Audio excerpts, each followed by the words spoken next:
In some ways, Superman and Lois Lane are the perfect couple. Their love has endured through super ant invasions, Hitler clone attacks, and even an ill-fated boxing match with Muhammad Ali that Superman lost? But we're not interested in those vanilla stories of heroic rescues and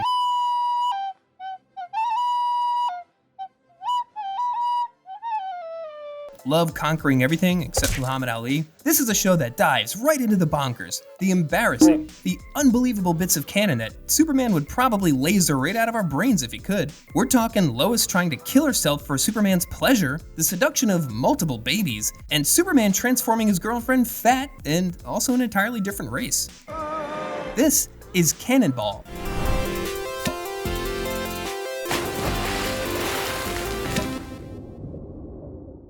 Superman and Lois is the latest CW show set in the Arrowverse, and it promises to adapt their famous, long-enduring relationship in a grounded and thoughtful way. I do have super smell. You know, basically the exact opposite of how it goes in the comics. Yeah, things get pretty dicey in print. For example, number 4. Lois tries to hook up with the baby version of Superman more than once. Back in the 60s, before Lois Lane and Superman tied the knot, Lois and Lena Lang engaged in a continuous battle for Bachelor Superman's affections, going to extremely unhinged lengths to catch his attention. Easily the creepiest, most disturbing plan they ever concocted was brainwashing Superman into loving them when he was a baby. The story starts with Superman saying goodbye to both girls as he heads off to his Fortress of Solitude to do youth-restoring experiments, as one does. A few hours later, Lois finds Superbaby on the street and assumes Superman got stuck in child form, as one does. Instead of helping return Superman to a form that can legally consent, Lois puts him in some kind of horny detention where she hypnotizes him and forces him to profess his love in caveman English, which she seems to think will make him want to marry her after the whole baby thing wears off. Lena walks in on this Freudian nightmare and she wants in on this torture sesh. The two women tag team traumatize young Supes by forcing him to practice proposing, kiss them both on the cheek, and spanking his bare, invincible ass. Are they conditioning him for marriage or joining Greek life at a state school? When Superman shows up the next day, unhypnotized and de-babified, the ladies are pissed at Superman that all that brainwashing and ass slapping was all for nothing. Superman, bizarrely, is oddly okay with them trying to seduce an infant, but he is curious about who that bespandexed child was. He takes the girls back to his man cave, where one of the super machines explains that Superbaby was actually from a different dimension, and their brainwashing actually worked. That particular Superman returned to his reality and promptly proposed to both Lois and Lena, and then presumably inked a 5-season deal with TLC. And that's not the only time Lois tried to seduce a literal child, as we can see in this comic clearly meant to catch future sex predators, titled The Romance of Superbaby and Baby Lois. Lois snaps a sneaky pic of Superman while he's changing, in the hopes of discovering his identity, because I guess Clark Kent never took off his glasses to wipe him down or something. And while she doesn't initially plan to do anything with the photo, she suffers a traumatic brain injury that makes her evil, and tells Superman that he must either marry her or she'll release the photo and reveal his identity. These are all textbook concussion symptoms. Superman's brilliant plan to stop Lois is to fly her to his Fortress of Solitude in the hopes that she gets up to some stupid shit. And it works! Within seconds, she sprays herself with a random bottle of what she thinks is perfume, but is actually de-aging spray. Superman figures nobody will let him legally marry a child, and the day is saved. Until the unthinkable happens, and Lois sprays Superman, turning him into a child as well. They continue de-aging until they're ultimately both infants, which is unfortunate for Superman because apparently the legal age of consent in the Fortress of Solitude is just an equal sign. Their nuptials begin as they're pushed down the aisle in strollers, but when the preacher demands they say "I do," all Lois can muster is "goo goo." Because, you know, she's a f***ing baby. And while the rest of this makes perfect legal sense, the words "goo goo" are apparently not legally binding, so the marriage is off. All is well, and Lois promises to never again use anything as dark and twisted as blackmail or pedophilic hypnosis to trick Superman into marrying her. Number 3, Lois uses attempted suicide to trick Superman into marrying her. 1970s, the super reckless Lois Lane begins with Superman finally proposing to Lois. Everything is going great until boom, she's literally nuked to death by Superman's enemies. But then, twist, it turns out the whole thing was a dream and Lois wakes up extremely disappointed. You think she'd be thrilled to not die in a nuclear holocaust, but evidently her takeaway from the dream is that Superman will never marry her because he's always going to be worried about bad guys trying to hurt him by dropping nukes on her. Lois wants to convince Superman he doesn't need to worry about her, so she sets out to prove that she's not afraid of death. She does this by attempting to kill herself, over and over and over.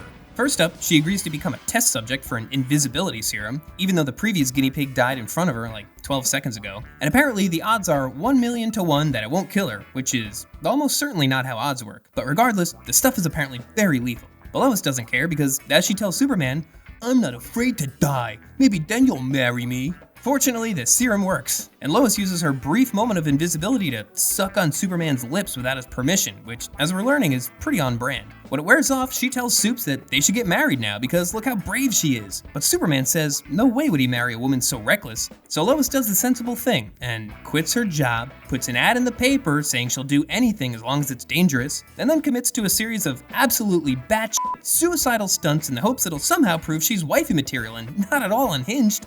In her quest, Lois battles a literal yeti for some jewels, survives a plane crash by tying a wing to her back mid-air, and just leaps straight into a pit of fire, no questions asked. And she survives it all, because Superman himself apparently rigged each scenario to ensure her safety, which definitely saved him a lot of OSHA paperwork, but didn't really solve his core problem. Luckily, Lois's little bout of courage was only a lingering side effect from the serum. It eventually wears off and she returns to her cowardly, mortal ways. Superman assures her they'll still get married someday, but not anytime soon. And from that point on, they enjoyed a stable, supportive relationship, right? Number 2, Lois gains weight and Superman's a super jerk about it. Issue number 5 of Superman's girlfriend, Lois Lane, begins with the titular Lois witnessing a, quote, deliberately planned killing, which is objectively one of the worst types of killing. But this is the late 1950s, and instead of sending Lois to trauma counseling for witnessing a violent murder, she's pretty much immediately on to her next big story. Interviewing some nutcase who invented a growth ray. He claims the ray is only intended for normal shit, like growing plants, but he also says it makes things plumper, which is a word normally reserved for not plants. And sure enough, he uses the ray to plump up Lois. So now Metropolis's finest investigative reporter is twice her original size, and terrified that Superman's love for her won't also double. I'm a cow. Thankfully, her fears are unfounded, and Superman continues treating her like a human being worthy of love and respect. Is what we'd say if this was a comic book not written in the Mad Men era. Vigorous chest massage, if that doesn't work, mouth to mouth. The Man of Steel calls the newly stout Lois quite the load over and over, and keeps reminding her that she's twice the size of his usual girlfriend. Lois realizes she'll now be forced to shop at the progressively named Fat Girl's shop. Even the narrator lays into her with captions referring to the Pudgy Planet Reporter, the Rotund Reporter, and most unimaginatively, Lois Chubby Lane. Join us next week for the adventures of Lois Fat Tubblard, who should be ashamed of herself, Lane. And remember, this was published back when Superman could push planets from their orbit without breaking a sweat. Makes no difference to him if you're 10 or 10,000 pounds. He was just being an asshole. Even worse, it turns out Superman himself made Lois gain weight to hide her identity from that murderer. He explains this to her with the logic and suspicious calm of a guy with a pocket full of roofies, saying, "I knew you wouldn't consent if I told you, but it's for your own good." Why did you kiss me first? I didn't think you'd let me later. And this despite the fact that this is a universe where you only need a sturdy pair of non-prescription glasses to hide your identity for decades. But thankfully, Superman takes out the murderer, who still recognized Lois, by the way, because it's not like he was suffering from face blindness, and Superman promises never to transform Lois into some kind of offensive stereotype ever again. Number 1, Superman turns Lois Lane black. Alright, so this isn't the most romantic storyline between our two star-crossed lunatics, but it is absolutely the most offensive. Back in 1970, DC decided they'd had enough of racism and figured they should solve the problem once and for all. To that end, Superman's girlfriend, Lois Lane, number 106, starts with Lois heading to the part of Metropolis known as Little Africa. Okay, off to a great start. Oh, God. But hey, at least Lois's heart is in the right place. She intends to head down there to report on something, it's never really clear. Just that she's gonna go there and learn about blackness, and hopefully earn a Pulitzer for doing it. What a scoop! Lois travels around Little Africa, but everyone either avoids her or calls her Whitey the enemy. Surely this has nothing to do with her waltzing around asking people to tell her what it's like to be all black and stuff. She figures it's simply because she's white. Naturally, she draws the conclusion that there's just no way she can ever truly understand the experience of being black in Metropolis, and resolves to be a better ally by, just kidding, she has Superman turn her black so she can blend in and get a real scoop. The now black Lois has many adventures, including befriending that guy who called her the enemy. But since Little Africa is the Wild West of Metropolis, he is pretty immediately shot by some drug dealers. Lois donates her blood to save him, and just as he's about to wake up, her blackness fades away, and she's back to being white.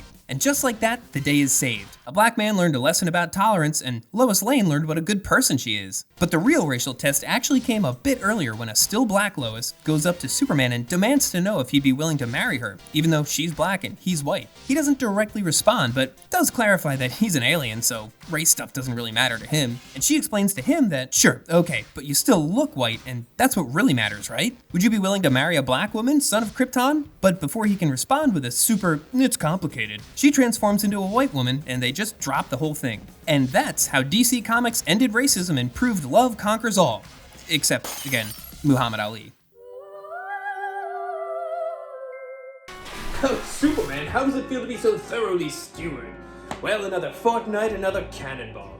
Do let us know in the comments if we missed any of Superman's follies. And don't forget to hit like and subscribe if you enjoyed today's episode. And if you didn't enjoy it, well, I hope whichever video the algorithm serves you next salves your wounds.